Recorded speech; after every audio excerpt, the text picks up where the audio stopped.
Okay, so the recording has started. Perfect.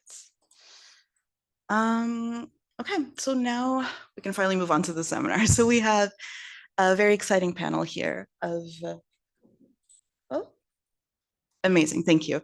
So we're very excited to have this very diverse panel here. We have three scholars from very different disciplines and geographical contexts who all write in some way around Marxist theory and what transness means today and how it interacts with or informs or contributes to Marxist theory, and then applying that to different contexts from the arts to political organizing to theory. We have planned 20 to 25-minute presentations for each person. I'll introduce each person before they go ahead. And then we'll have the rest of the time for questions. When we promoted the event, we always use a different order for the names. I don't know if anyone wants to go first, or if we should just do it by, you're closer to the mic, we might as well. Okay, so we'll start with Dr. Alex Adamson, who is an assistant professor of philosophy at Babson College. His areas of specialization are in Marxist political philosophy, decolonial philosophy, and queer and feminist philosophy. Their current research focuses on decolonial critiques of political economy, scholar activism, and trans Marxism. Recent articles include Epistemological Foundations of Trans Marxism, Queer Dialectics, and Marxist Humanism in Transgender Studies Quarterly, and Rosa Luxemburg in Argentina, The Feminist Strike, A Struggle Against Femicide, Debt, Imperialism, and Fascism in Rosa Luxemburg, Periphery and Perception. So I will, that's a different cursor. I will hand it over to Alex. And I'll distribute the handouts. Thank you, everybody. I'm a philosopher, so I have handouts of my argument. No, I know. But it's good because, not English is not everyone's first language, so it can be easier to follow along. Okay. So just to open the seminar and open my paper, I want to talk about why trans Marxism now. At a time in which my country is doubling down on Christo-fascist pseudo-scientific biological determinism, making it illegal to even talk about gendered experiences in the classroom, barring millions from access to gender affirmative care, what is the use of engaging theories about gender and transness? Liberal forms of gender studies can sometimes seem like just endless genealogies of gendered concepts spinning into the void, while political strategy and tactics for trans liberation are an afterthought, if considered at all. In the face of climate disasters, worsening economic crises, neocolonialism, and growing fascisms, it can feel like theorizing gender is little more than moving around furniture on the Titanic. Against this bleak picture, I argue that trans Marxism offers us a material and political understanding of trans liberation, which puts us in a position to formulate strategy and tactics to address our contemporary challenges and fight to end capitalist imperialism. Trans Marxism becomes especially useful to challenge liberal arguments of inclusion and concession that emerge when our respective nation states make the exploitation of others a precondition for the promise of trans inclusion or welfare benefits. As both an epistemological framework and a basis for developing political strategy, trans Marxism takes seriously the contradictions of capitalist imperialism and different histories of colonialism, including its gendered and gendering impacts.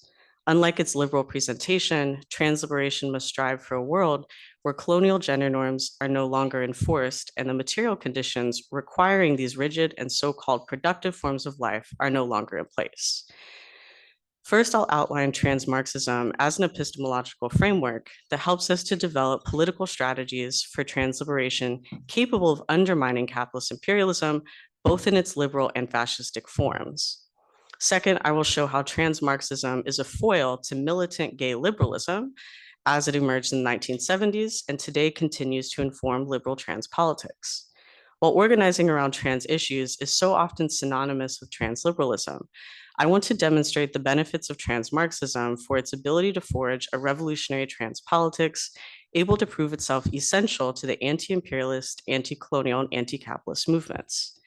I conclude that this position is not entirely new, either as a framework of analysis or overall strategy for queer and trans liberation. To show this, I link trans Marxism with the historical example of dikes against racism everywhere. and the theoretical work done by its founding members, Joan Gibbs and Sarah Bennett. DARE, in both its theory and praxis, is a concrete example of what's possible when queer issues are couched within an anti-imperialist, anti-colonial, and anti-capitalist politic. Marxist epistemology, building on Hegelian logic, analyzes social relations by placing the meeting of human needs at its center, rejecting all forms of reductionism and abstraction. This functions as a critique of liberalism's abstraction of social needs as if they were reducible to or secured by individual rights within an imperialist bourgeois nation state. A systematic treatment of the philosophical foundations of trans Marxism demonstrates its value as a useful framework for moving beyond both liberal and Marxist forms of reductionist, mechanical, and/or crudely materialist accounts of social and political phenomena. Trans Marxist epistemology, alongside the Marxist humanist concept of alienation, gives us an account of trans life and politics, revealing the truth of gender as the product of social labor, while it defines trans liberation with respect to our collective disalienation and increasing enjoyment of time, our bodies, our relations with the human and non-human worlds. Fundamental to deriving trans Marxist critique from Marxist dialectics is an understanding of the syllogism and Hegelian logic. For Hegel, all categories must be comprehended as a universal that through particularity is united with individuality. Marx understood this in terms of the production of history. Human beings have needs, shelter, air, food, water that are universal, but individual communities address these universal needs in particular ways. Articulating and analyzing the internal relationships between universal, individual, and particular aspects of a social totality is the hallmark of dialectical analysis. This is the basis of historical materialism as a method that derives the rationality of social, political, and economic practices of a particular community with respect to its material conditions, mode of production, and tactics for reproducing social life. Social and political theories fall into different forms of reductionism by holding fast to only one of these aspects, universal, individual, or particular, positing one element as if it alone represented the rationality of the social totality. Three common forms of reductionism pervading modern political theory, including theories of gender, are socioeconomic reductionism, as seen in classical liberal social contract theory, which reduces individuality in the state to the particular interests of civil society, methodological individualism, which reduces a socio-political reality to an expression of the private interests of individuals, and third, political idealism, which reduces individuality and their particular interests of society to state imperatives. From a trans Marxist perspective, we can see these structures as they relate to prominent theories of gender and the claimed solutions to gender-based oppression. Biological determinism reduces an individual and their social relations to the particular facts of embodiment. Other theories bifurcate sex and gender, maintaining biological determinism in their definitions of sex, while also rendering gender the product of pure individuality, distinct from social labor. Other theories look for either particular neurological or psychological evidence as the truth of gender, again maintain biological determinism, but in a new form that abstracts from individuality and the social relations that produce gender. A trans-Marxist critique reveals their anti-dialectical nature in the dehumanization inherent in reducing gendered embodiment to asocial and/or external determinations. To be reduced to external determinations in Marxian language is to experience alienation.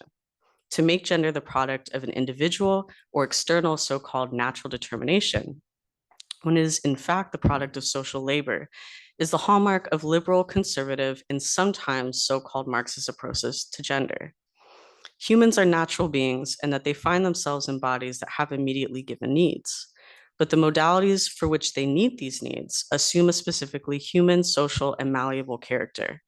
From this position, we argue that gender affirmative care is both a human right and entirely a natural necessity. Against the various charges that trans life is unnatural, whether that be transgender existence to court or gender affirming medical interventions, what's clear from a Marxist perspective is that appropriating one's existence with what has been made possible by human labor is the most humanly natural thing one can do. Trans Marxism demands the end of the global capitalist class as the owners of the means of production in every sense of the term, including the means of production of one's gendered existence. This account of trans liberation posits it as directly connected to the end of capitalist imperialism. Arriving at this account of trans liberation from a trans Marxist perspective is qualitatively different from the liberal position that identifies the relationship between legal protections and individual rights as the benchmark of trans liberation. This difference is critical to highlight in a moment where liberals consistently move to the right and chip away at what small concessions have been won in the name of trans liberation. As Kathy Cohen put it in 1998, speaking at the Creating Change conference in Pittsburgh, Pennsylvania, quote, "A politics of mere inclusion or liberal accommodation will not serve the needs of most gay and lesbian people." Cohen's remarks came within the context of the 1990s, when in the United States, the Democratic Party was busy rolling back welfare benefits and using liberal inclusion as the philosophical basis for the reversal of affirmative action and progressive immigration policies. The same dynamics are at play with the criminalization of teaching or talking about critical race theory, the existence of transgender people, and queer sexuality in K-12 schools today. As Cohen put it, quote, "Community leaders would have us adopt oppressive rhetoric and ideals of the right, not only for a seat at the table, as is commonly articulated, but also because some believe in the society as it is presently constituted, except for that minor problem of their own personal experiences with exclusion," unquote. The context in which Cohen warns us about asking for a seat at the capitalist imperialist table is in many ways a different social political terrain compared to the time of gay liberation, where gay people fought the state. Today, mainstream accounts of LGBT issues are only framed as addressable with more complete integration into the imperialist nation state. Many of us have felt weary fighting the willful misremembering and co-optation of Stonewall and related uprisings that were decidedly against the state, and the so-called telos of that struggle winning gay marriage, gay inclusion in the military, and rainbow-covered police cars. While the Gay Liberation Front famously included a variety of flavors of socialists and communists, the individuals and organizations that would attain the most power were the precursors to what would become militant gay liberalism, a non-apologetic, visibility-oriented approach to gay-centered left liberal political reforms. Militant gay liberal groups included the Gay Activist Alliance and its spin-offs, Safe Street Patrols, targeting racialized people as the main threat to white gay life, collaborating with the police to target immigrant communities deemed homophobic, and the demand for gay neighborhoods, which were in actuality demands for gentrification.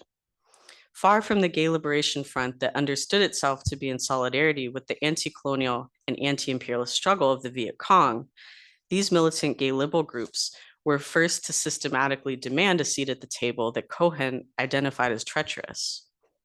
In New York City, this manifested as the Chelsea Gay Association, later becoming the Chelsea Anti-Crime Task Force, and later the New York Anti-Violence Project. These organizations put hate crime legislation as a top priority and a marker of LGBT safety. The National Gay and Lesbian Task Force worked in collaboration with the Anti-Defamation League on hate crime legislation, quote, "painting a picture of anti-gay violence as terrorism, a guerrilla war and a rising tide that placed a community under siege." And they did so by comparing street violence to AIDS, gay people to Jewish people and African Americans, and state violence to individualized violence. Studying this history, American Studies scholar Christina Hanhart astutely identifies the implicit claim that, quote, gay and Jewish people are linked by a sort of invisible difference as well as by their need for bounded territories. As she further explains, this ideology also carried over into explanations of what counted as hate. In a training video for the NGLTF used to reach out to police officers, an example of hate violence featured teenagers of color in public housing throwing rocks and stones at police officers. The idea that rock throwing by children at state officers constituted an example of hate violence must be seen in the context of the most visible representation of rock throwing during those years, by Palestinian youth against Israeli authorities. The video was made with the participation of the New York office dedicated to lesbian and gay concerns and was sponsored by the American Defamation League, who was also organizing and funding a trip of New Jersey law enforcement officials to Israel to exchange training about policing strategies. While queer and trans solidarity with the anti-colonial and anti-imperialist struggle for a free Palestine is well documented, We can't forget the powerful LGBT organizations that have worked tirelessly to pinkwash capitalist imperialism as if it was synonymous with LGBT liberation. It is these political demands, concepts of violence, and articulations of progressive change that liberals tell us we must fight for, vote for, and be thankful for. If we want to make a world safe for all queer and trans people, we must refuse these strategies and any ideological position that sees them as fundamentally progressive. A trans Marxist perspective proves liberal capitalist claims to be utterly false, i.e., that the free market, police, neighborhoods, and inclusion into militaries fighting imperialist wars will make us safe and challenge fascism. Rather, a trans Marxist position shows LGBT forms of liberal capitalism as creating the conditions for the flourishing of imperialist wars and fascism. While anti-fascist politics should connect to trans liberation, many anti-fascist movements, especially within colonial metropoles, do not conceptualize their work as confronting both conservative and liberal forms of imperialism. These anti-fascist movements fail to see that liberalism does not pose a threat to white nationalism, that imperialist, liberal, inclusive politics have never led to the safety of a majority of queer and trans people worldwide. In short, liberalism is not a political ideology or strategy that prevents fascism. As the Guyanese scholar and revolutionary Walter Rodney puts it, quote, fascism is a product of capitalism in crisis.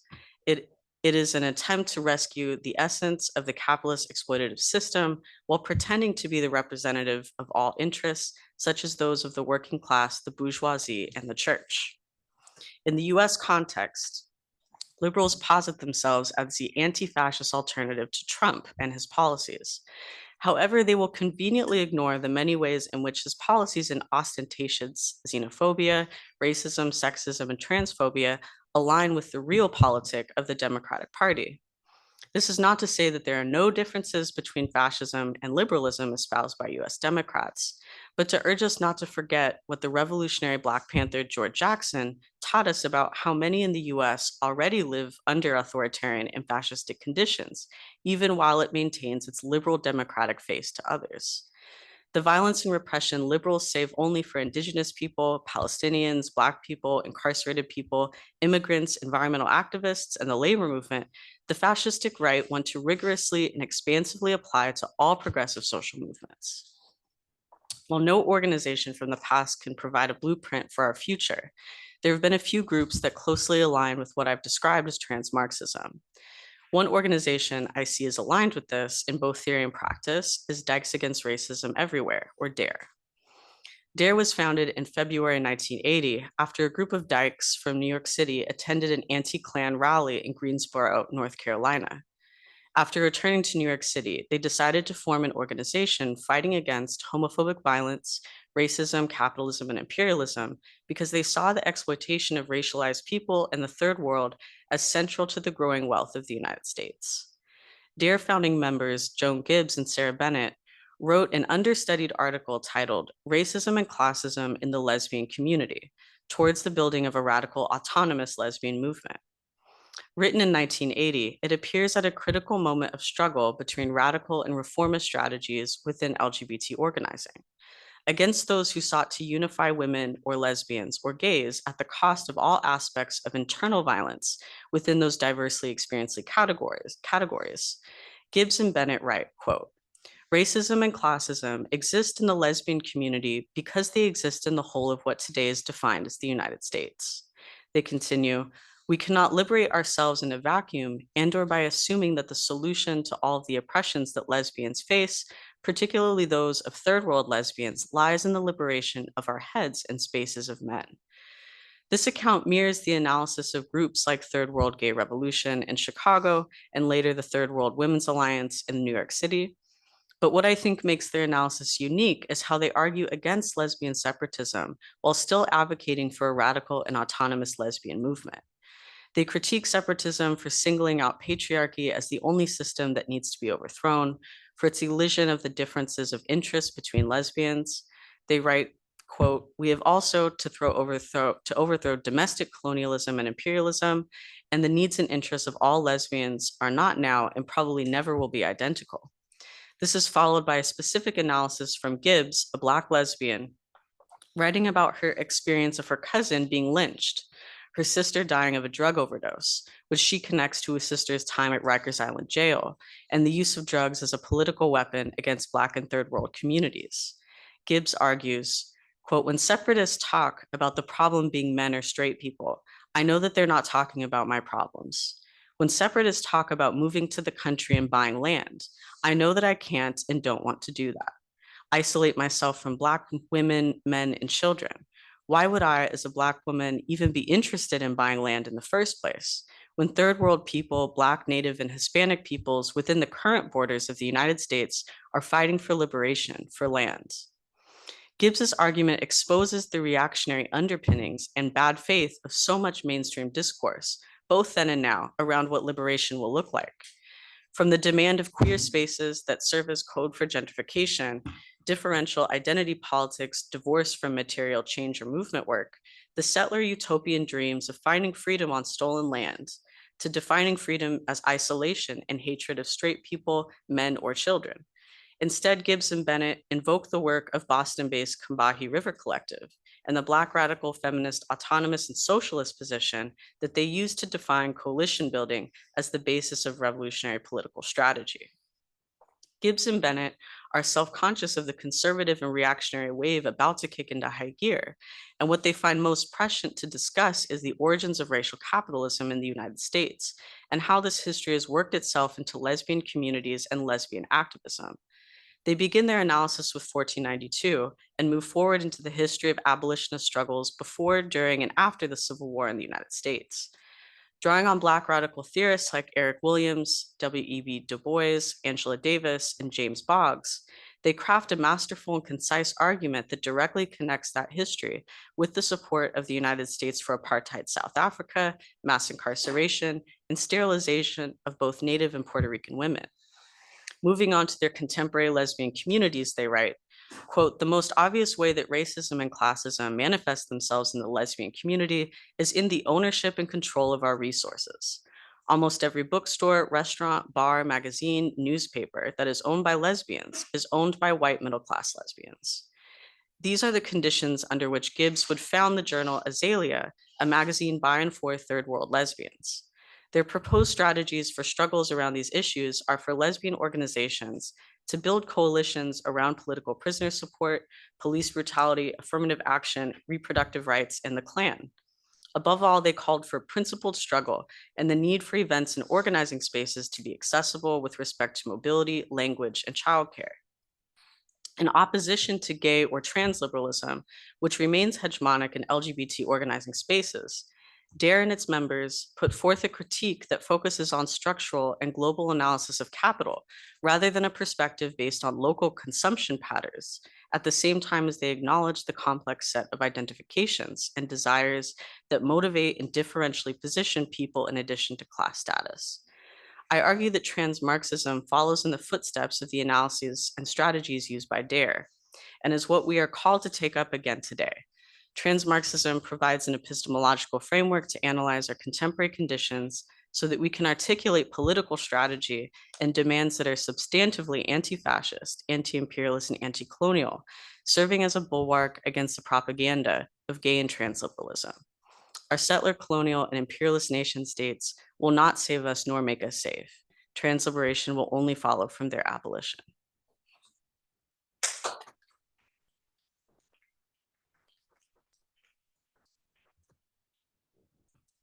Thank you, Alex. I'm not used to talking on the mic either. I don't think anyone is, so I'm not exactly sure where to sit here. So we'll follow up with Nat, if that's okay. So Dr. Nat Raha is a poet and activist scholar. Her books of poetry include Apparitions, Nines, and Of Siren's Body and Fault Lines. Nat has been involved in LGBTQ plus collective organizing in Edinburgh, London, and beyond for over a decade. With Mika Vanderdrift, Nat is co-author of Transfem Futures, Abolitionist Ethics for Transfeminist Worlds, right there, which you can find at some bookstores in Lisbon. Tigre de Papel, at least I've seen it around. Really? And Nat is also co-editor of Radical Transfeminism Zine And the article, They Would Plant the Rose Garden Themselves, Feminist Complicity Solidarity, was recently published in Social Texts.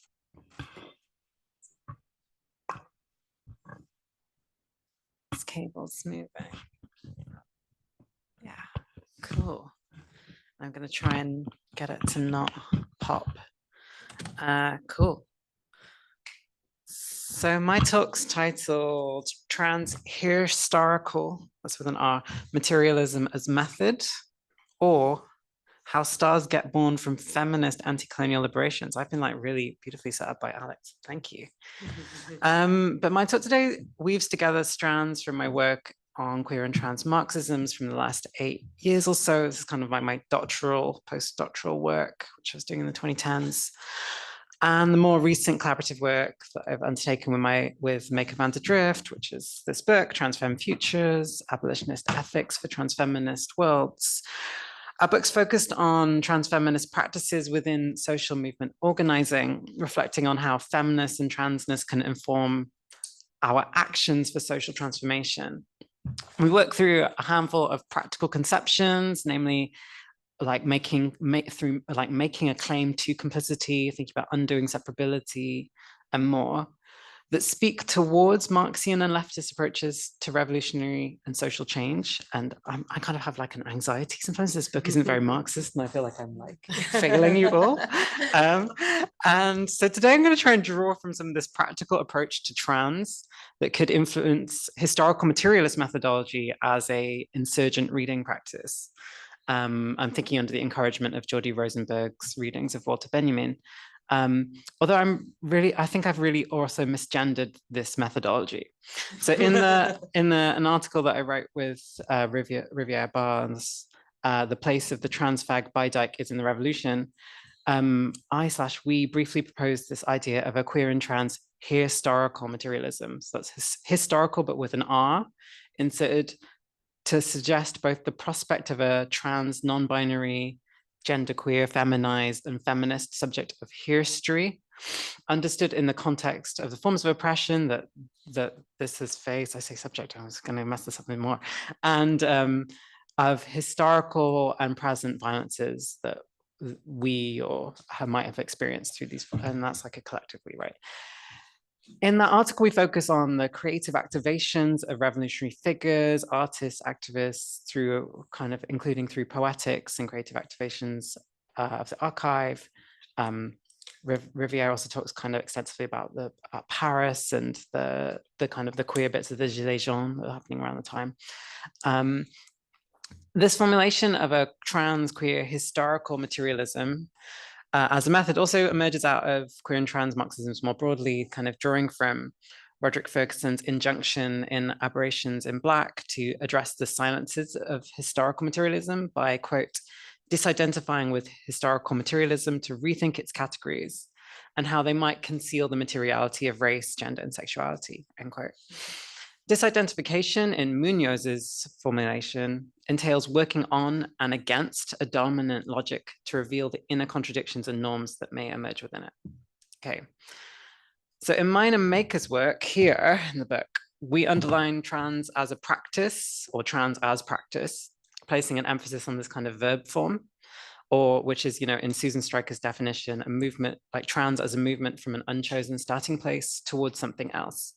So trans here is less about how one identifies and more about what one does or what one tries to do in the context of collective or communal relations, where one picks up, tries out, learns, fails, enacts, or shares the skills of transness, the skills to trans. So these skills are open, multiple, definable, but by no means finite, open to historical shifts.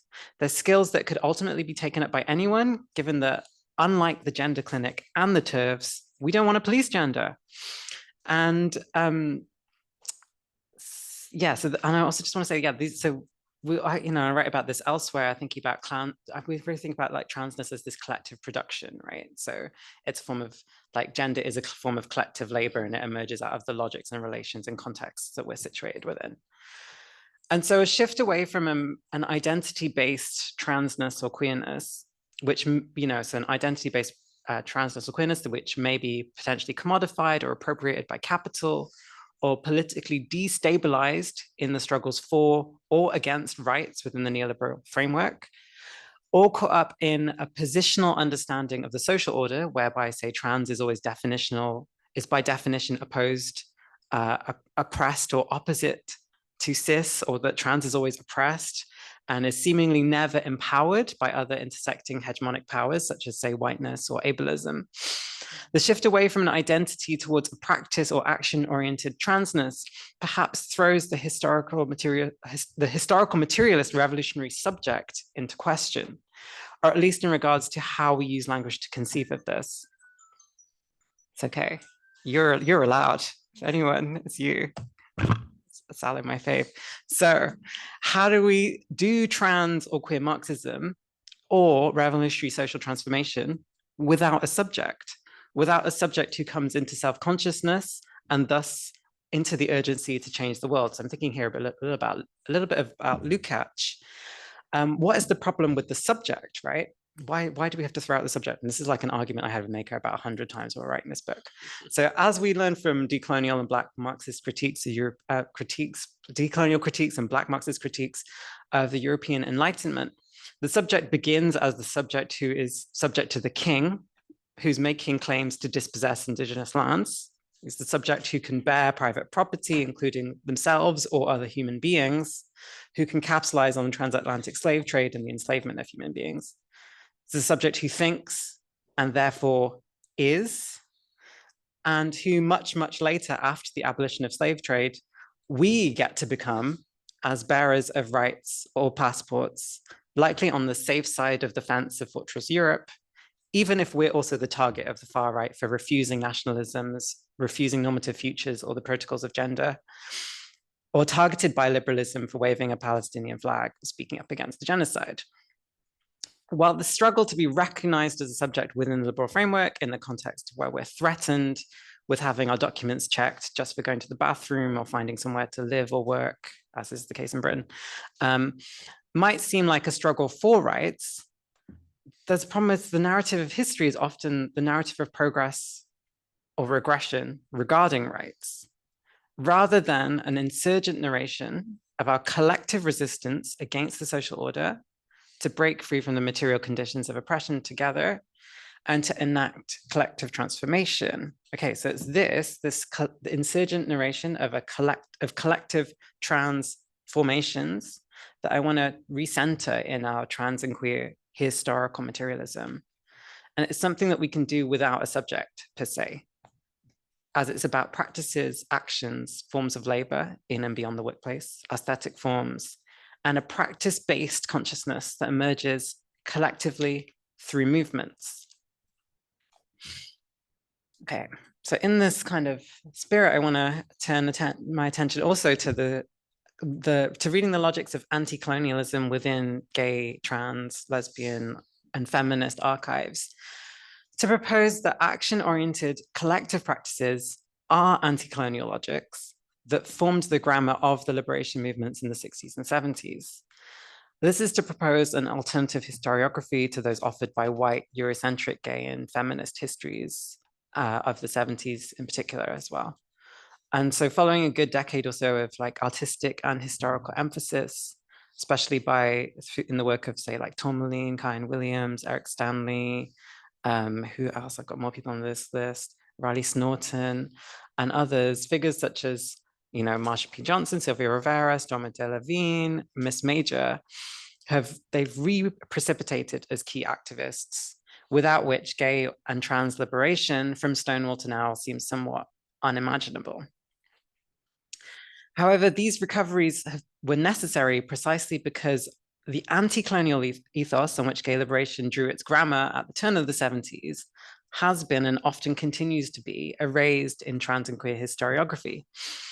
If you map the emergence of historical accounts of the movement, whiteness and racism, classism and Sainism and transphobia work in concert to diminish the politics and physical contributions to the movement, reframing radical contributions to the movement as fringe next to the sane march towards rights, the depathologization of homosexuality, which is obviously also involves the repathologization of transness or the encoding of transness as pathology and madness in innumerable ways, towards social and financial belonging in the order of Western liberalism.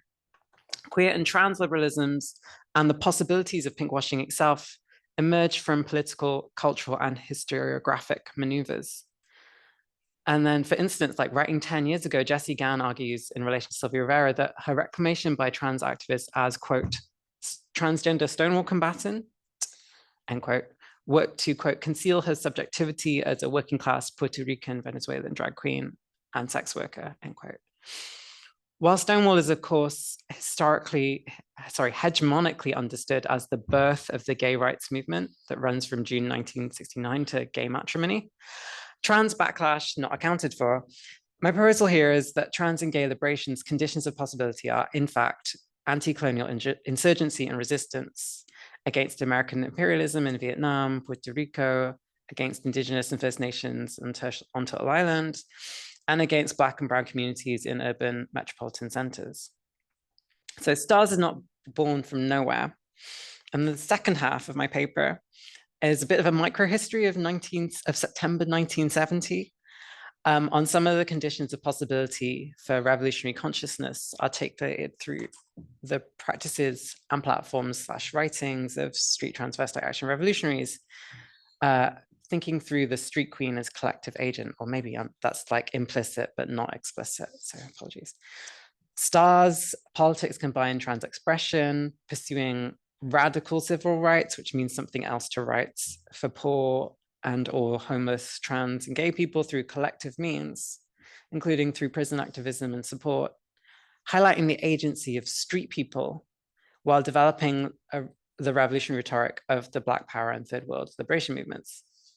In Marsha P. Johnson's words, quote, "We believe in picking up the gun. Our main goal is to see gay people liberated and free. We'd like to see our gay brothers and sisters out of jail and on the streets again," end quote. So I say radical civil rights in that point 9 of STAR's platform reads, quote, "We want a revolutionary people's government where transvestites, street people, women, homosexuals, Puerto Ricans, Indians, and all oppressed people are free and not fucked over by this government who treat us like scum, who treat us like the scum of the earth and kill us off like flies one by one and throw us in jail to rot," end quote. The forms of feminist mutual aid oriented at homeless gay youth practiced by STAR had precedent in other liberation movements in the turn of the 70s, including, well, in particular from the New York Young Lords. So I'm going to kind of try and map some of these connections because I'm like, and I write a bit about STAR in the Transgender Marxism book. So I'm going to think about some other things. So the Young Lords platform highlighted the need for self-determination of Puerto Ricans and all Latinos, quote, "community control of institutions and land," end quote, education regarding Afro-Indigio Rican cultures, opposing capitalism in the military, and advocating self-defense. In her radical history of the Young Lords, I think of the New York Young Lords, if I remember right, Johanna Fernandez delineates the development of a feminist consciousness amongst the women of the group. After the December 1969 occupation of a church in East Harlem, which is known as the Church Offensive, a number of women in the organization swelled. Over 1970, conversations within the newly formed Women's Caucus rendered the gendered divisions of work, power, and responsibility, where women were doing a lot of legwork and there was a lot of oppressive behavior from men in the party, increasingly intolerable. By May 1970, the women of the Young Lords formally demanded that the organization redraft point 10 on their 13-point program, which was about revolutionary machismo, they demanded that women are represented in their leadership and central committee, for sexism in the membership to be punished, for, quote, "the formation of a gay caucus as well as men's and women's caucuses for addressing the problem of sexism within the organization, and equal participation of women as writers and speakers," end quote. Much of this was taken up by the organization. On the gay caucus, which had overlapping members with Third World Gay Revolution, which already got mentioned, who I'm like, also Chicago, New York, right? Is that right? Fernandez describes their endeavors to, quote, "refashion the culture of the group and the behavior of its members," end quote. Quote, "opposed by some and feared by many," end quote. The gay caucus wasn't institutionalized. However, its memory lived large in Sylvia Rivera's imaginary. She refers back to it later in her life. So in their healthcare activism, the women of the Young Lords challenged medical neglect, forced sterilization of Puerto Rican women, unsafe abortions, which had killed their sister Carmen Rodriguez in Lincoln Hospital in New York City in July 1970. Protests on the 4th of September in 1970 saw 400 people picket the hospital for reparations for Rodriguez's death, for a people's trial for accountability from hospital staff, and for a strike of the hospital staff, for the hospital staff to go on strike. In November, later in November 1970, the Young Lords took over a floor of the hospital in the South Bronx to open a drug rehabilitation clinic, something that was sorely needed in the neighborhood. And this was later suppressed over at police. There's a really good documentary on that action if you're really interested, called Takeover. It's on YouTube. In the same week, same week, Third World Gay Liberation were one group among many that organized the Revolutionary People's Constitution Convention in Philadelphia. This is 5th of September, 1970.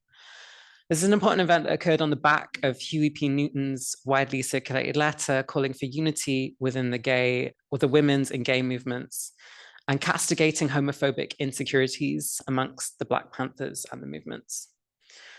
The Third World Gay Revolution's platform demanded, quote, the right to self-determination for all Third World and gay people, as well as the control of the destinies of our communities, end quote. Was there in point 1 of the program. According to Gay in Flames, their platform became, quote, the basis of a national gay liberation program, end quote, advanced at the convention, which was modified and adopted following confrontations and discussions led by Black and brown gays on the racism enacted by white gay critiques of sexism. Sylvia Rivera was present at the convention and met Huey Newton. And there's an exact match of wording between STAR's platform and Third World Gay Liberation's later platform, they did in November, which kind of suggests a political collaboration and crossover of ideas, if not group members. This is the quote that you find in both the platforms. We want the right to self-determination over the use of our bodies, the right to be gay anytime, any place, the right to free physiological change and modification of sex on demand, the right to free dress and adornment. And I've just got a note saying STAR's platform also really describes like transphobic oppression as a form of sexism, and it's kind of in the language of sexism, and that's being the problem that means that trans people end up on the street.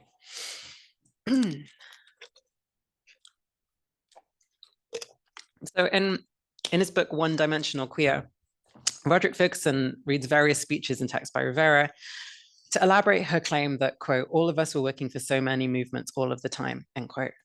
Ferguson notes that the anti-racist Panthers and the Young Lords in particular, sorry, it's a word in there extra, the Panthers and Young Lords in particular were leading and developing broad church forums, quote, about the unfolding and manifold requirements of liberation, end quote, such as in the Revolutionary People's Constitution Convention.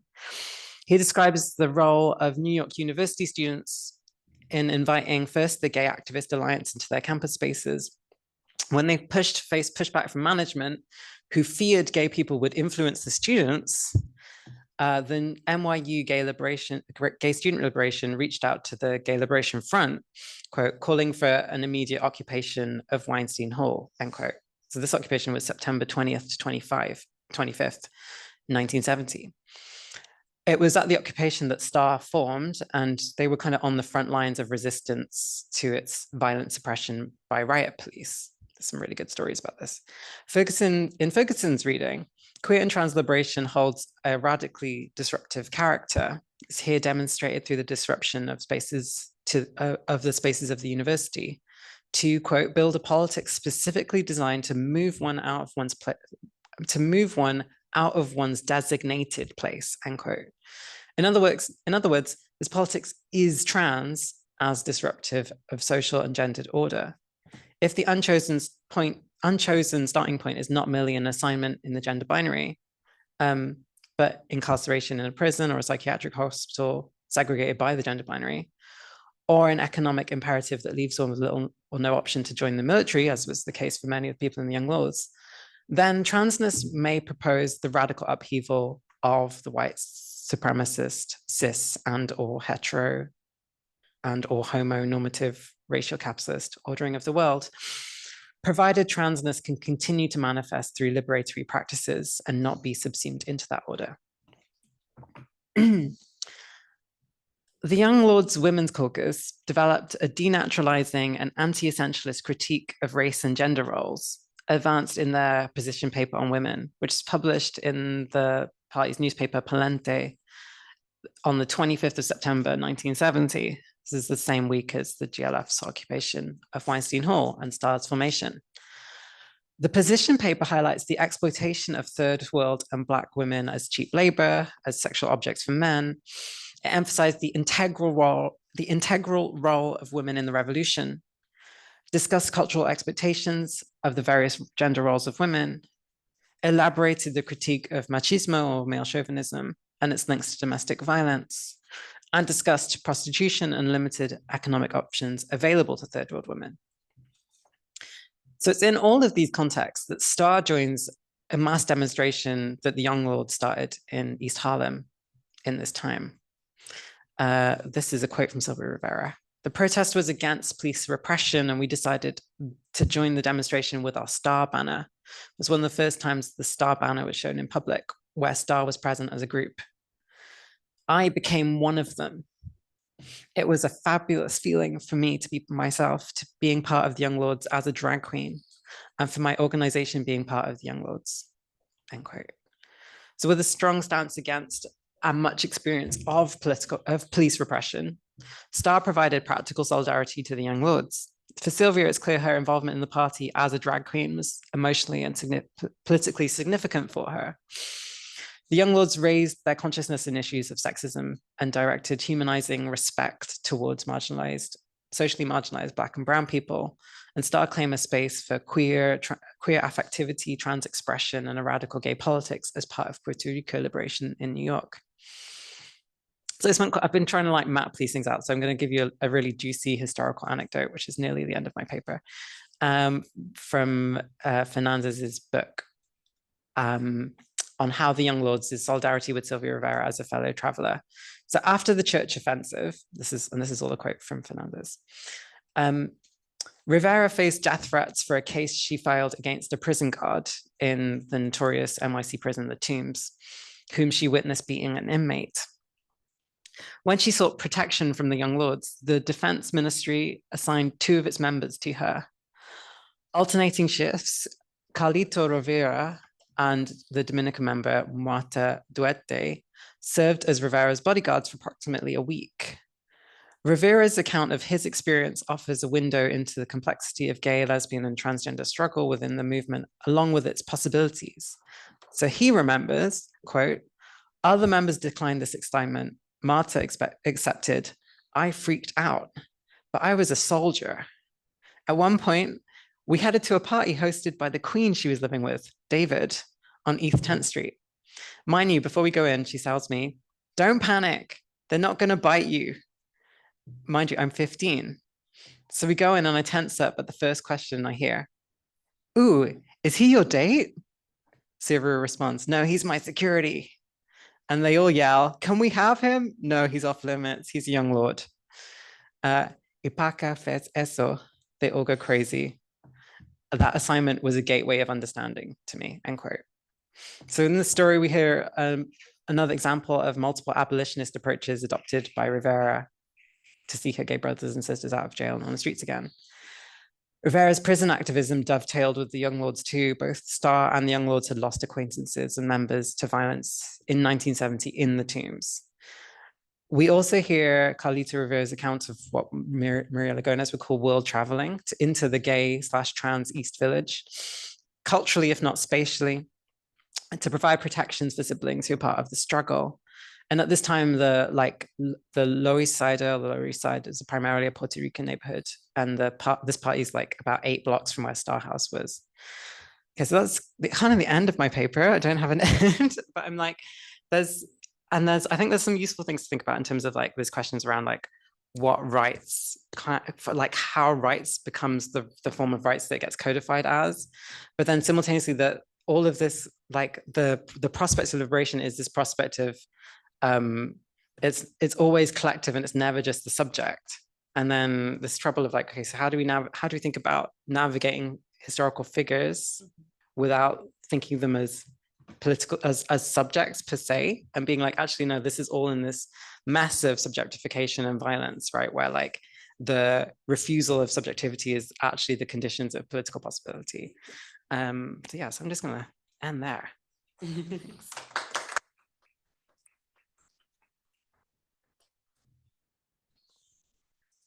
Moving the mic. Thank you, Nat. And for our final speaker, Ira Hybris is a trans-feminist communist thinker in the Spanish state, militant within the LGBTQIA+ chapter of Anticapitalistas. She is the author of Mutantes y Divinas and A Abolição do Género para a Sua Expansão, que está publicada em which is published in Portuguese, and that you can find in Livraria dos Insurgentes, at least, maybe other places around Lisbon. She has also coordinated the trans anti-capitalist anthology Las Degeneradas Trans Acaban con la Familia, and alongside Amorous Travis, guest edited the special issue of Transgender Studies Quarterly focused on Trans Marxism.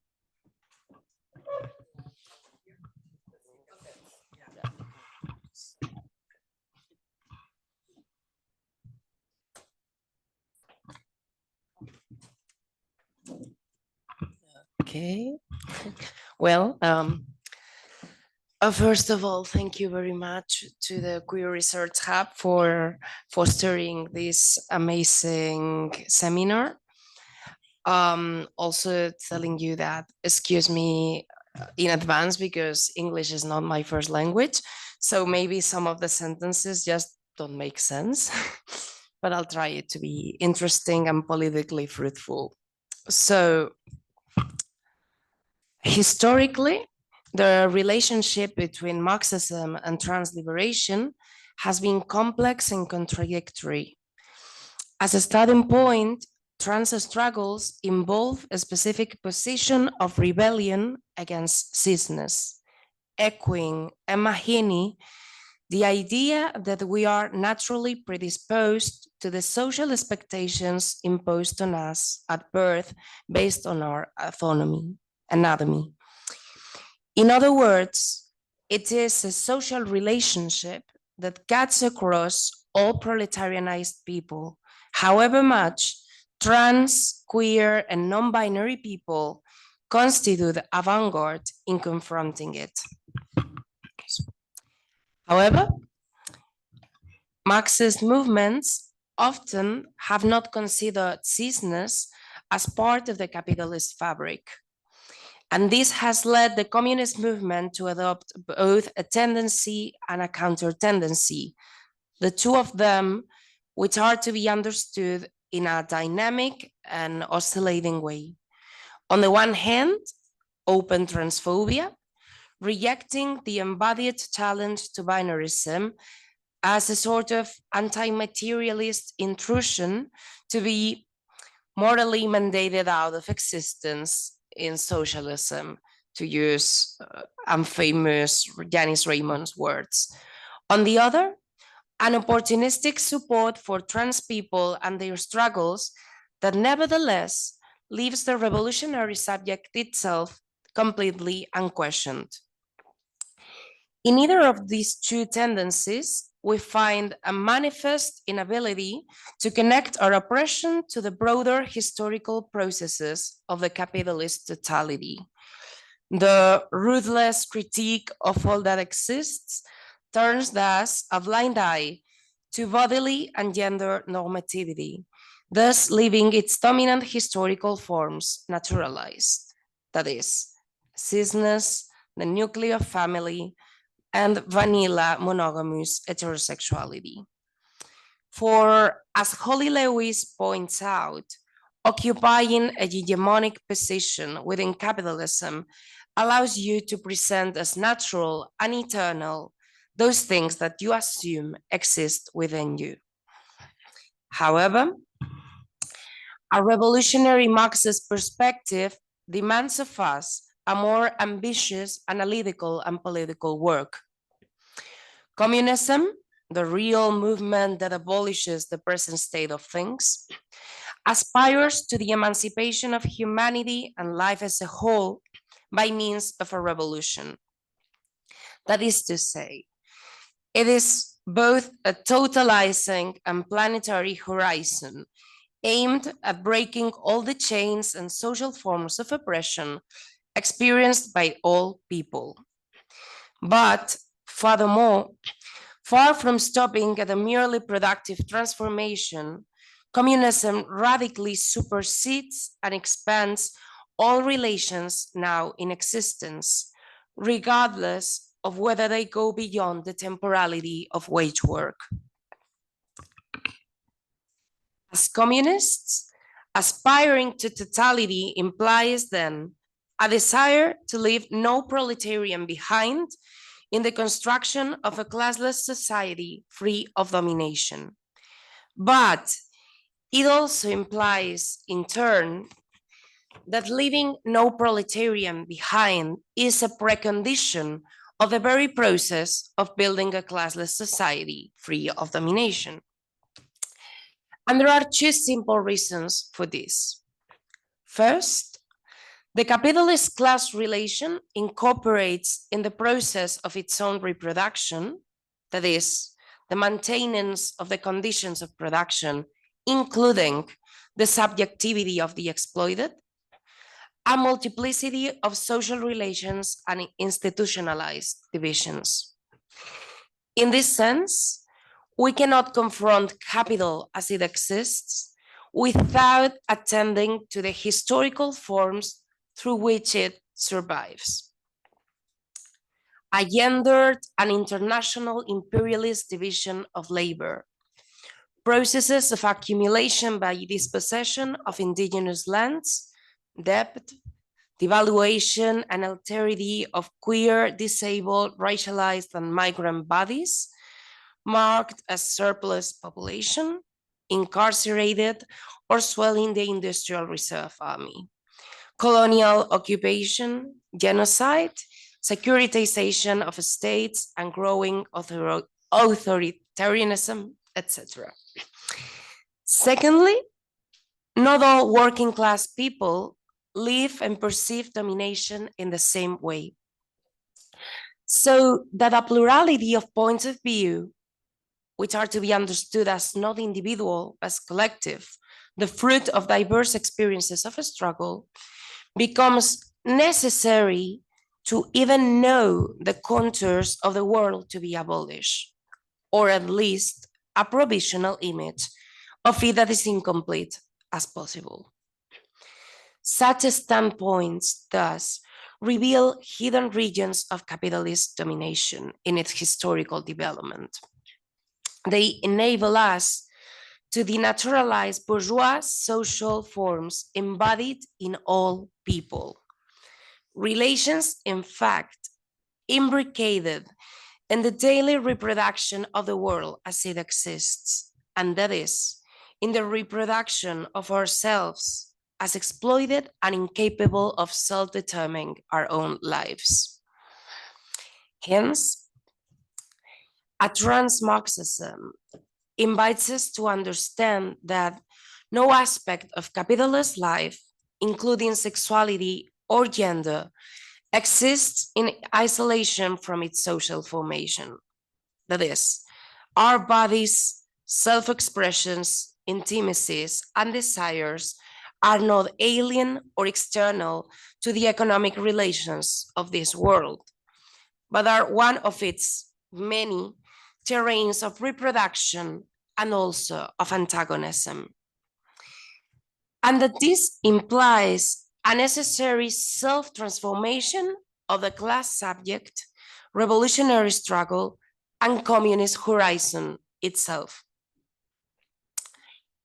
In the face of class reductionist positions, only a Marxist politics of totality allows us to explore how capitalist imperatives can weave together racist, misogynist, cis-heteronormative, ableist, imperialist, and environmentally destructive social relations. Yet, insofar as specific positions of rebellion against such capitalist social relations exist within the proletariat, we must be open to the possibility that the communist totality of our time, to be such, must be trans, queer, Black, Latina, Asian, indigenous, feminized, crazy, crip, eco-socialist, etc., at least until the day when such categories become redundant. This perspective invites us to redefine the relationship between the communist movement and local struggles against oppression. It is not a matter of our spaces of militancy tolerating, accepting, or even promoting the participation of queer, disabled, racialized, or migrant comrades, which, to be clear, it's not a problem. It is instead about the need of queering, disabling, and decolonizing our daily struggle as communists. That is, to understand that such expressions of liberation contain, in fact, an emancipatory potential open to all the oppressed and exploited people of the earth. A revolutionary struggle against cisness is, in turn, an invitation to transsexualize Marxism. To this end, it is important that we embrace Nat Raha and Van Drift's assertion that anyone can trans. This implies confronting the pathologizing process by which the universal non-cisness of the working class is displaced to a minority of people. One of the backbone concepts of contemporary transliberal discourses is that of gender dysphoria, understood as an individualized affliction that occurs when there is a discordance between the desired gender and that destiny that was imposed at birth. By locating this discomfort in the individual in a more or less essentialist way, the only response that transliberalism can offer is an individualized outlet to our desires to free ourselves from normative cisgender and the pain it generates. Concretely, this outlet usually takes the form of a state tutelage over trans bodies through psychiatrists, judges, police, prison industrial complex, etc., or the consumption of commodities, be it hormones, makeup, binders, cosmetic surgery, that will supposedly bring our gender expression closer to our identity. And the R here is key, given that under racial capitalism, our genders are fetishized as something deeply private. Hence, from a liberal perspective, the demand for self-determination will never consist in a radical reorganization of social relations, which are the ones that give political meaning to our bodies, locating them in relation to existing power. In fact, in this approach, there is an absence of critical imagination that would allow us to see in trans lives a desire that might go beyond wishing to inhabit a new private identity. A desire, perhaps, to go beyond the rigid gender normativity imposed by capital. A binary normativity that, in fact, not only oppresses and marginalizes self-identified LGBTIQ+ people. In her brilliant critique, Punks, Gold Diggers, and Welfare Queens, queer, Black, and proletarian writer Kathy J. Cohen proposes to expand the subject of queer struggle to all sexualities, bodies, and genders marked as unacceptable and disposable by capitalist states. Drawing on violent state control over Black motherhood, as well as eugenic, that is genocidal, and forced sterilization policies against Puerto Rican and Native American women, She argues that it is not enough to be read as heterosexual or cis for that matter in order to benefit from the privilege of white middle class norm. Suggestively, Cohen adds, who is, we might ask, outside of heteronormative power? Perhaps most of us.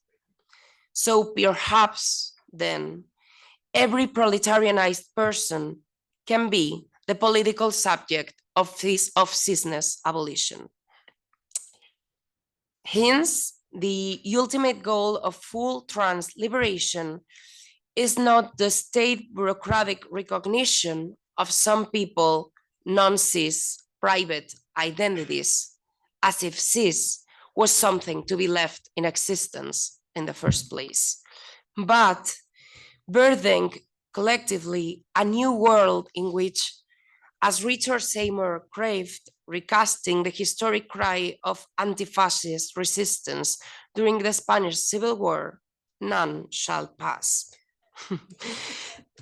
Can transness then act as a prefiguration of a communist society? I would like to offer a few final remarks in this regard. No matter how much they try to contain it, in trans lives beats a collective potential of rupture with a given order. Our trans reality is collective because it is nourished by praxis of mutual care. Let us ask ourselves who makes it possible for us to continue embodying our gendered rebellions in the face of a world that is so hostile to them. Perhaps this question is more interesting than that of what commodities or bureaucratic processes validate our identities. It will not be very difficult for you to think of any anecdote from your life in which, when the environment around you favored greater freedom, this had an impact on what you allowed yourselves to be and do. And perhaps then you got to do and be things that would you not have been able to explore in other settings or temporalities. This is not, as much as we would like it to be, a perverse queer spell, but about how our relationship with others are capable of transforming us. And as shocking as it is to hear, there is nothing substantial that differentiates the relationships of support and care that make possible a livelihood against the sexual and gender norm from the militant networks that take us to the front line of an eviction at the risk of police violence, because we know that we are not alone and that there is an alternative to the world that we have known. If you think about it, the very act of departing together from an unchosen fate or unchosen point is not so unknown to revolutionary struggles themselves. These latter are already a schismatic exercise by which we move ourselves from oppression away from this side, which, as Marquis remembers, is the root of cis, that we have been told was the only one we could inhabit, and thereupon build collective routes towards different worlds. Then the Communist Party, as an internationalist and fluid, unified indifference connection among the proletariat, ought to become a trans laboratory, and somehow it already is. Collective revolutionary struggle itself can lead us to new ways of inhabiting our bodies. My experience is that once the desire to remain forever in normativity has been abandoned, and where means have been offered to facilitate this, it sparks self-exploration and play beyond cisness in any of our comrades. I am thinking here of the queer evening in the revolutionary youth camps of the Fourth International, a scenario of free communal experimentation and creativity sustained on the basis of militant work in an internationalist Marxist space, a space where to confront imposed norms accompanied by your comrades and with the confidence that reciprocity is at the center. Where there is nothing you must do or wear if you are not comfortable with it, while at the same time, you maximize the possibilities and directions of desire. Queer socialist theorist Vinnie Adamczak captures this vision in one of her texts, open quote. Circulation of mouths, hands, bums, in ever-changing cycles on seldom taken paths. There is little fear of touching and little fear of being untouched. No one has to be included, no one should have to remain excluded. The gender of origin may be left at home, end quote. Let this promise of communist post-cis abundance nourish our struggles.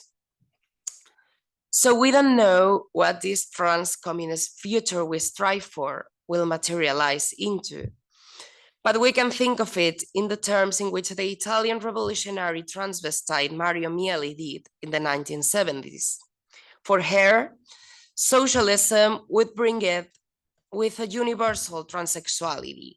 This notion is not to be understood as an individualized condition that some people possess in the present, but one oriented towards a future that would overcome, together with class society, the existing social forms of heterosexuality and homosexuality, as well as male and female. And maybe we could add today, cis and trans. Then oppressed humanity as a whole will move towards a non-binary life, a red dawn of full bodily and erotic experimentation. For we have been not, we shall be all. Thanks.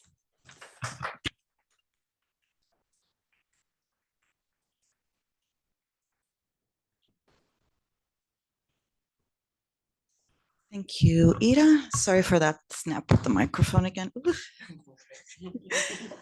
You might have noticed we've gone a little bit over time because I was enjoying the speakers too much to tell them to not speak. So we do still have 30 minutes, maybe a little bit more, depending on how long we have the room for questions, both from the audience here and the audience at home. I'll be looking at the chat for any raised hands, any raised anything. So yeah, we're opening the floor to questions, comments.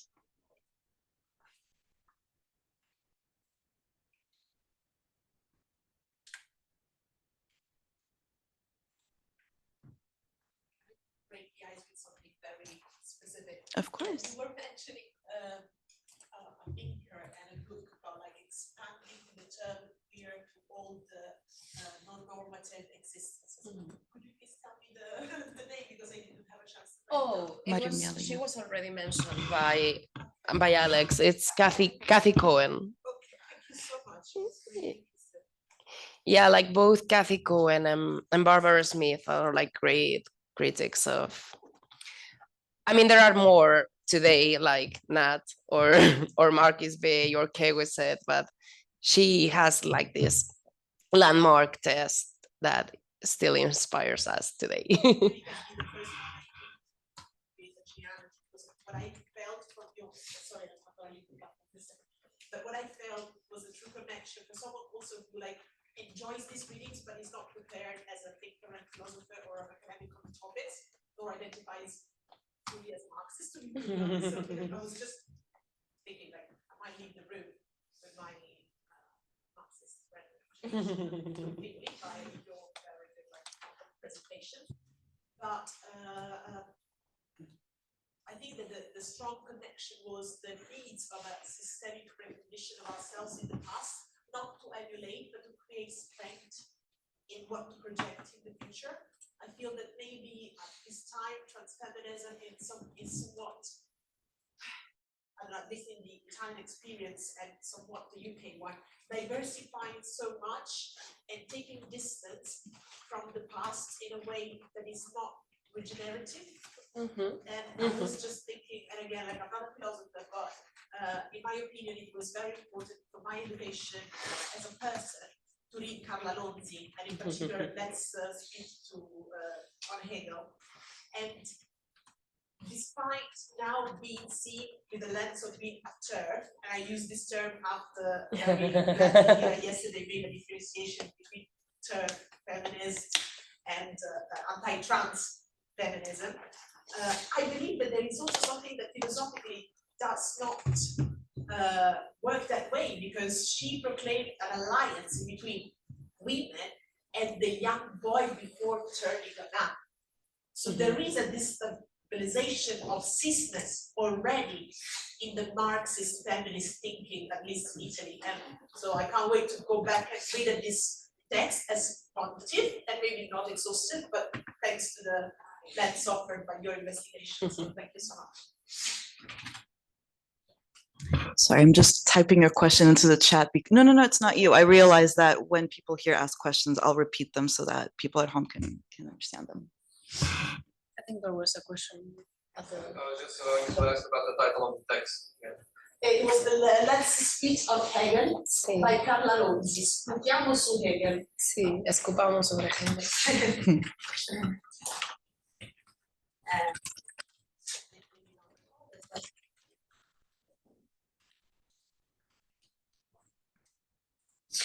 If anyone is interested in reading it, feel free to contact us through our email so that we can circulate information on how to buy it.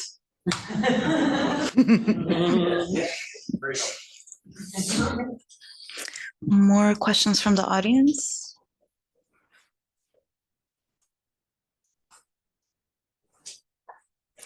questions, suggestions. Or suggestions? Crippling terror of silence. A crippling terror of It silence. was so rich that I feel like my brain is still Catching up. catching up with the. I'll make use of my moderator privileges if that's okay. When I'm being recorded. Privileges.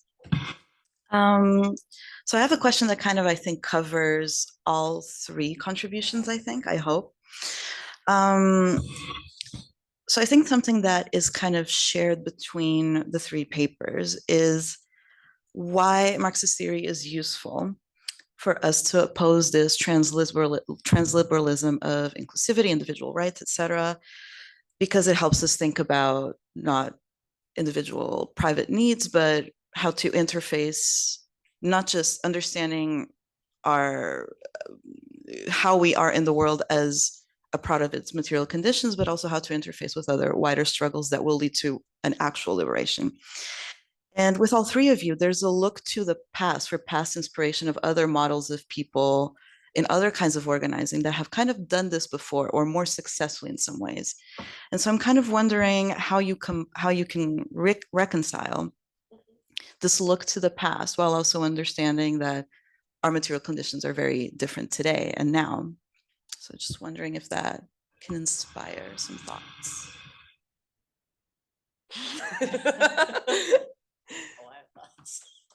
Come here.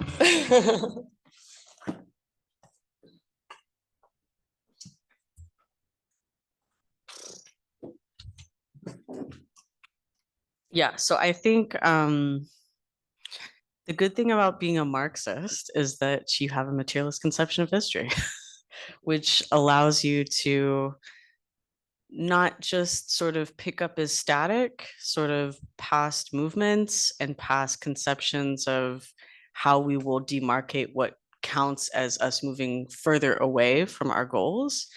But we can also sort of track the changes in capitalist imperialism and its tactics, right? So, you know, if in one moment we're saying, well, what our demands are is to have a stronger welfare state and we're against privatization. And so neoliberalism is bad because neoliberalism says that everything should be private, but actually what's our response? That the state is supposed to take over, but then we remember that the welfare state is not better, you know, so we can kind of get caught, I think, especially when we look at, you know, queer theory, et cetera, that we get stuck sometimes on these things like neoliberalism. And it's like, well, what if it's not neoliberalism? Like, what if the state bails out Delta, et cetera? So you look at 2020 and it's like the state can bail out all of these private entities. So there's not necessarily this perfect thing of the private and the public that somehow that that we can perfectly navigate that to get liberation, right? That's a liberal perspective. And so the Marxist perspective has an actual analysis of capitalism as fundamentally imperialist, and it has related to fascism. And so I think when we're looking at, for example, when I look at Dykes Against Racism Everywhere, I'm looking at that and I'm saying like, wow, so they're starting from a position that's understanding racial capitalism off the bat. And they're not saying that our solution is going to be, we're going to make this so-called commune, I don't know, in stolen land, or we're going to just like get some more bookstores or something. They're trying to analyze what is the actual root of our exploitation and oppression, and how is it connected to global struggle. And so like like the concepts like you brought up in your talk last time, this homo nationalism, I mean, they undercut that because they're studying imperialism.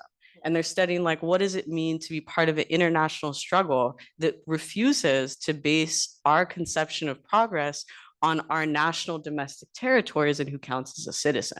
So I think the trans-Marxist perspective can really look at these past groups and see how well they're theorizing that nexus, and how we don't get stuck in this sort of these nationalistic arguments where we're not looking at sort of the role of our imperialist nation state in the destruction of the world. And this is also why we can see that so people talk about pink washing now, but like I wanted to highlight in my talk, this is the origin of hate crime legislation. The ADL was absolutely working with the LGBT mainstream organizations to form what hate crime is. And it was in part absolutely connected to seeing Palestinians as terrorists, and to see see crimes against gay people as the act of racialized terrorism. And so that's not something that just popped up now. This is something that's in the 80s. And so, yeah, so it's like on the one hand, conditions have changed, but in many ways they haven't, but we just stopped looking at certain things, I think. Yeah. I would add like really briefly.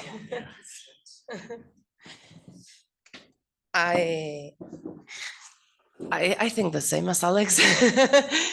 And I would add that I think it's not casual that trans Marxists and queer Marxists, we pay like a lot of attention to the 70s, both to queer social reproductive spaces or gay liberationist fronts, but because being like, of course, the material conditions have been historically changed after that period, but it is also one of the last periods in which gender and sexual liberation was connected to a revolutionary horizon. So because there were theorizings and praxis before the defeat of the workers' movement that has to be understood as something that goes beyond it. It has to be understood as the defeat of, a real alternative to capitalism. So that's why when I'm working now on trans liberation, I always resort to the 70s, because it's much more ambitious. It's not only about surviving, which is really important, here and now, but about transforming and expanding bodily autonomy and desire of the whole oppressed humanity in ways that are not, forced, but that are like sexily chosen.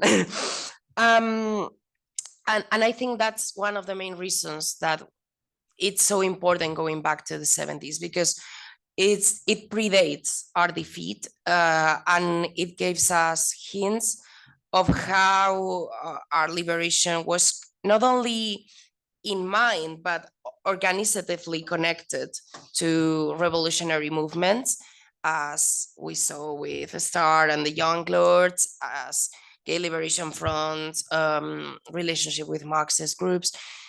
And I think the same of the 70s Italian socialist feminism. Like, it's not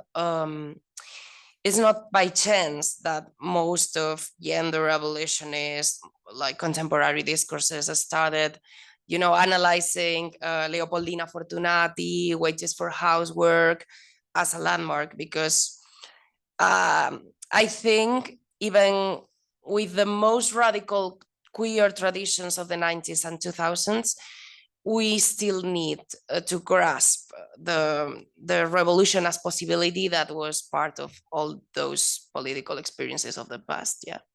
Like, yeah. No, you get. Oh, okay. Yeah, sorry to everyone at home who can hear the rustling. I just want to add, because I think what I also am interested in problematizing is the like linear historical temporality that Marxism sits on, right? And part of it is about thinking, and again, like this is not new to within the logics of various other kinds of Marxist thinking, that decolonial Marxism is already like, hey, like, you know, thinking about Aimé Césaire's idea of the boomerang of history, right? That it's like, oh, the things that the like colonial nation does in you know, as part of its colonial project, come back to the metropole to haunt it. And that doesn't happen on a linear time scale, and kind of also being like, oh, that's like now, right? That's very much like the last 10 years, say, especially at least in Europe. And so there's something about how queer and trans theory, or the transing of Marxism, encourages us to like try and challenge that chronological form of historiography that we get from like a Western Marxism.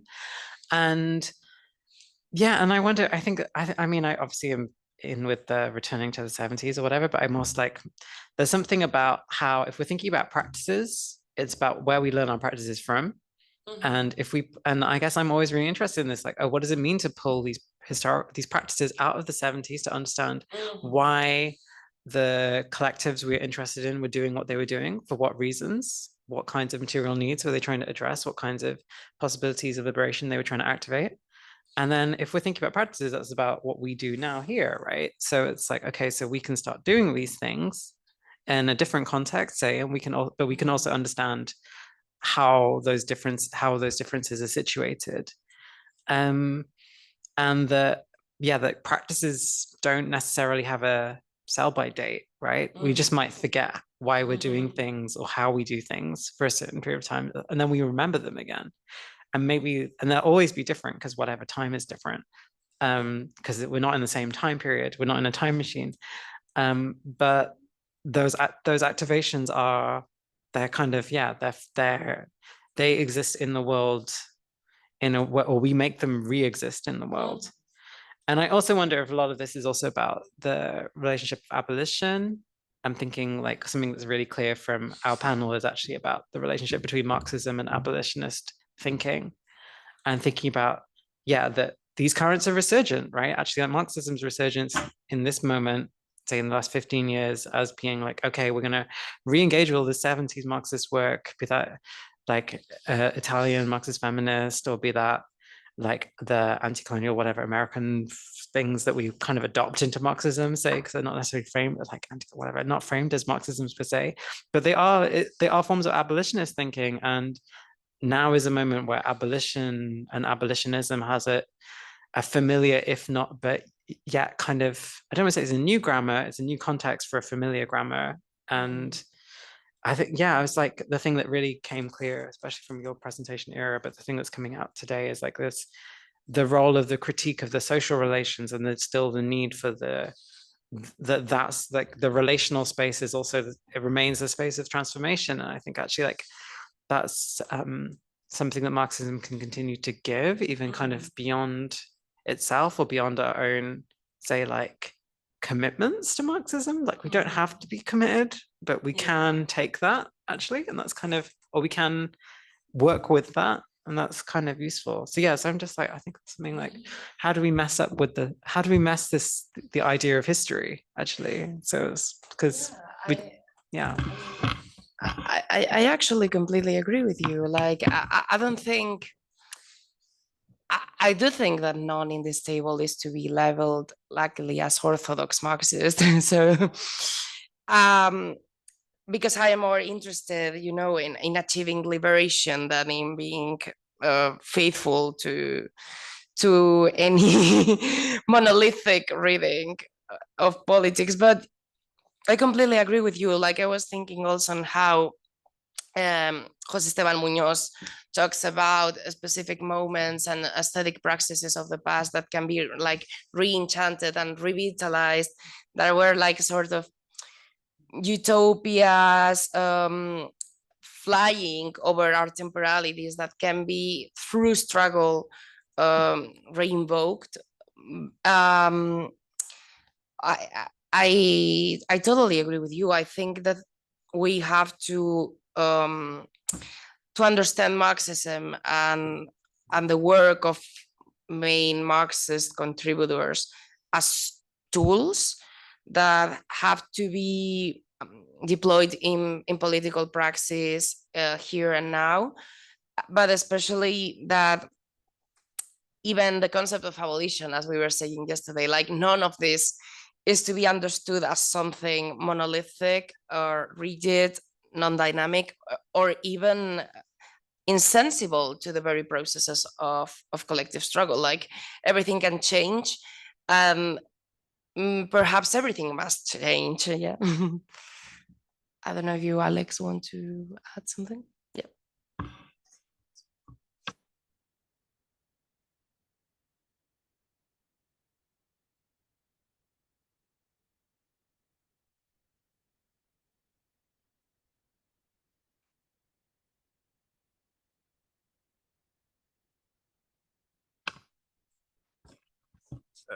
Let me see if I can. I mean, first of all, I would like to say, for me, for example, being faithful to the program of Marxism is being faithful to what Marx said once in a letter in a very early letter, that it's to keep. Oh, okay. But it's to keep faithful with Marxism, is to keep faithful with what Marx said in an early letter, which is the ruthless critique of everything that exists. So in that sense, I even like how people from the Frankfurt School framed Marxism as critical theory, because even Marx wasn't building just a Marxism. Marx wasn't reading Marxism to make Marxism. He was working through what he found it was the most advanced, that is the parts of bourgeois self-consciousness that he found that expressed better the antinomies of capitalist society, and explore that to how can one think beyond that. Like it's what also, for example, Lukács in History and Class Consciousness also does with Weber and Durkheim, the Frankfurt School also tried, and in many ways, like in that sense, for me, to draw this simple, it's Marxism. To be Marxism has to be with already in dialogue with feminism, with queer theory and gay liberation, with everything, because otherwise it's not being able to keep up with itself. And I'll also like, I think this return to the 70s is also very interesting, because first of all, it allows us to see these contra how do you say, the retrocess, the defeat, and how the struggles in the 70s ended up being rationalized. It allows us to look back there and to see how this sort of utopian element, this radical element, that how they have been put in the terms of civil of rights, don't obscure that fact. But I also think that we need to be a bit careful and not let our melancholic disposition of this defeat also let us fall into the opposite, into mania. That is, also look all the terms from that epoch of the struggle of that epoch also had a lot of ambivalences that also opened way for that. For example, in the case of black struggle for black liberation, it's more complicated, because there was a need of state destruction of the Black Panther movement and all that. There was quite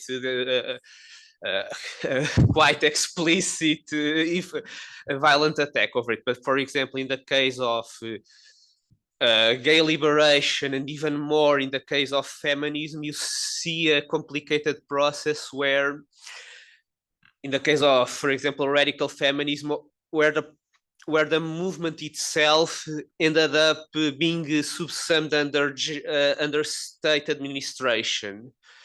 Like and in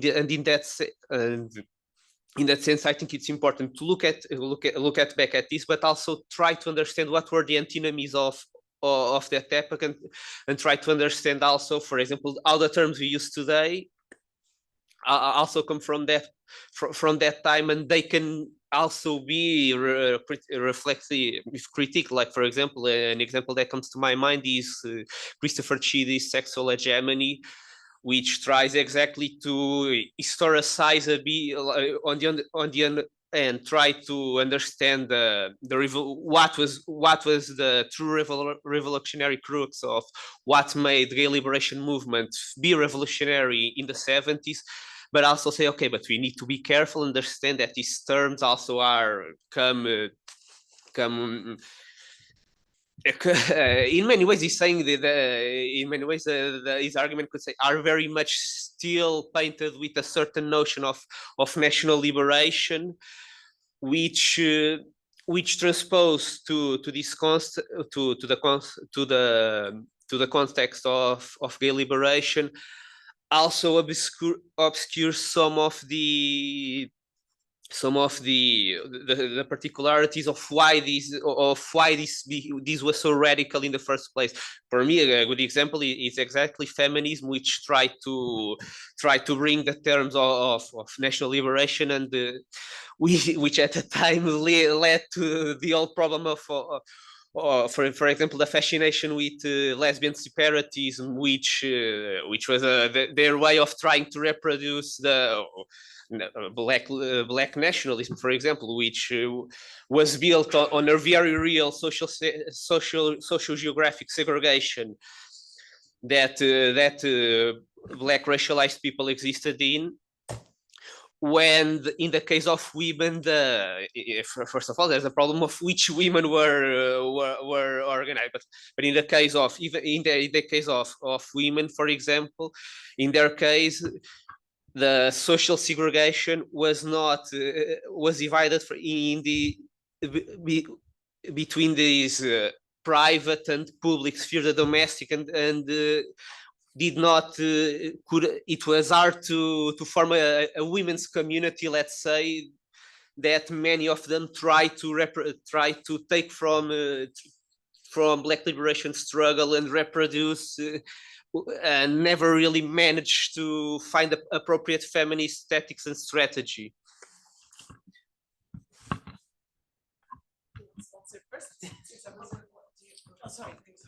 Was there a question? The question is, it's more like a reflection and like, so what do you think? Everybody has a comment. Yes. Yeah, so I think something that came out, and I think me and Nat's presentation, like bringing up Third World Gay Revolution, the Third World Women's Alliance, yeah, so there's a very problematic thing that I feel like people do over and over and over, and it's that they want to reify gender and sexuality outside of racialized, colonized, our imperialist world. And so when you do that, things become very illogical and they stop making sense. And you end up just reproducing the settler, colonial, imperialist dynamics, because you're gonna create, you know, I think of like Jill Johnson, like the lesbian nation. We could think about the 90s and queer nation, where we're gonna just have kissings in malls and make people mad, and that's liberation.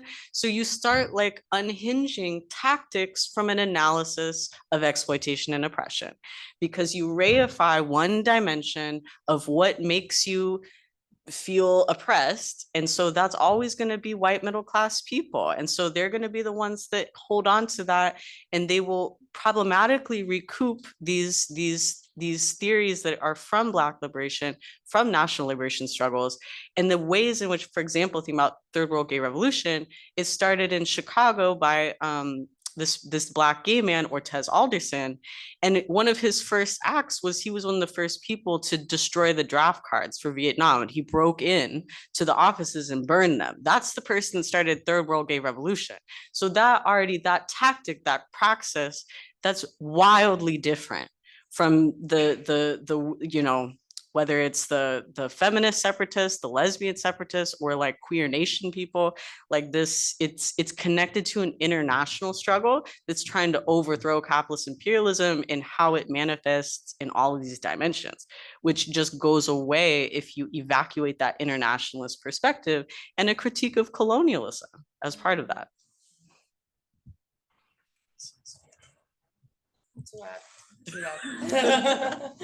I was thinking what's useful to add.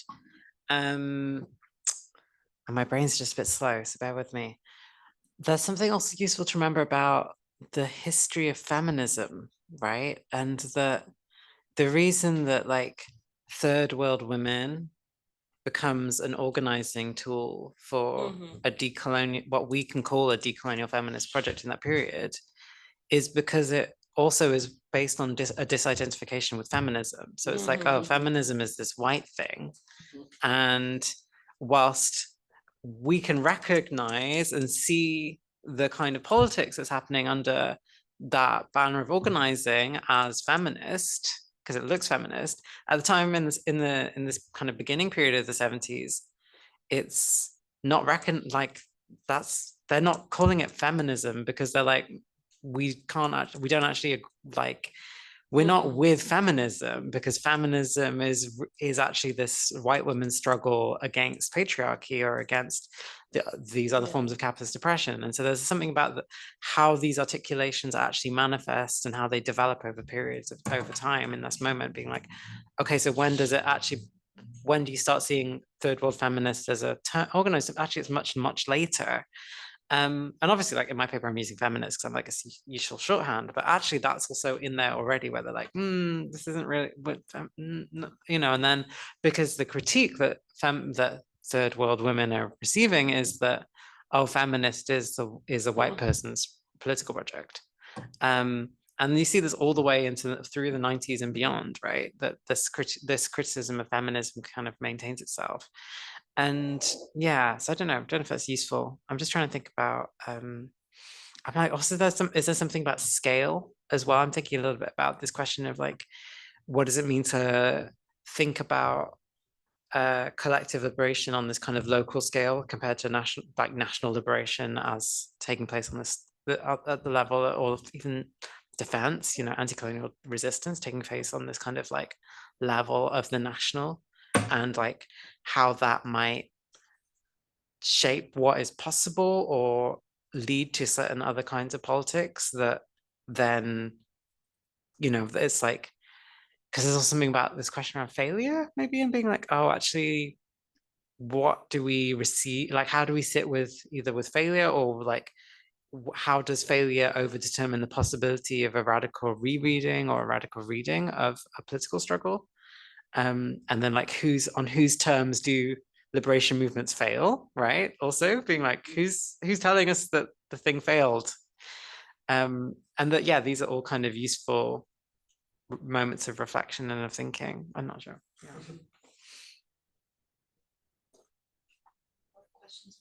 Does anyone have more questions? Also online, has anyone online got any questions?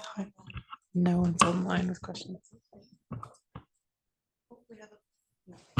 Sorry. I saw an hand and I thought it was up. If we have 1 minute, can we sneak in towards research and I'm gonna be super fast, I promise. Sorry, so no, because as you might have noticed, I had to leave at some point during your paper because I was not feeling super well.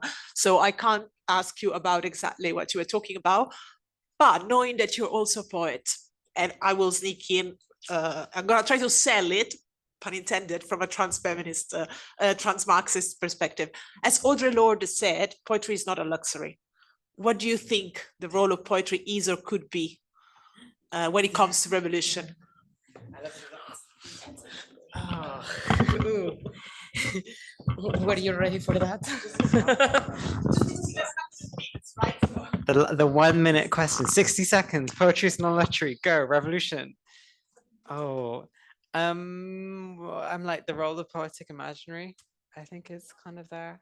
I think about how poetry can kind of like forge new grammars, other ways, and that it also kind of, there's something about the relationship between poetics and life, where because poetry, like poetics as this kind of broader sense of creating, that things can be posited in that space, be that a linguistic space, be that a sonic space, be that a performative space, be that in the sounding of language, rather than just its writing.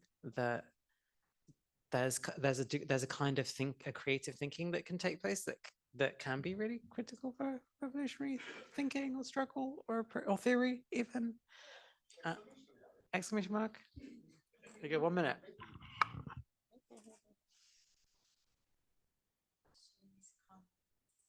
To add something. Yeah. Like I remember that Amy Diaz always adds how for her poetry allows to break up with some fetishized forms of life under capital, like how specific and gendered feelings can be depicted through lyrical forms, but not through any other specific kind of factual texts. I'm so tired, but yeah, she says that, like she has a nice paper on that. Like it was just a recommendation. Amy Diaz. Yeah. Maybe Amy that's- Death. yeah. But with D''ATH. Yeah, I tell you, her I'll give you new- her details. Her new poetry book is Not a Force of Nature. The references that came up, you can share it. Yes, I've seen it. Give a chance. No, 20 seconds or less. Actually, 1 minute. Minus 1 minute. So I think because it looks like we don't have more questions and it's 7, we might close here. I wanted to thank everyone who came and joined us online and in person, and especially our excellent panel for traveling all the way to Lisbon to share their thoughts with us and make us think about Marxism and transness. So thank you so much. Anyone who doesn't follow Queer Hub yet and wants to keep up with future seminar sessions that we host, other activities, we are queer, QUIR.hub on Instagram and queerhub.substack.com. So thank you very much again to everyone for coming.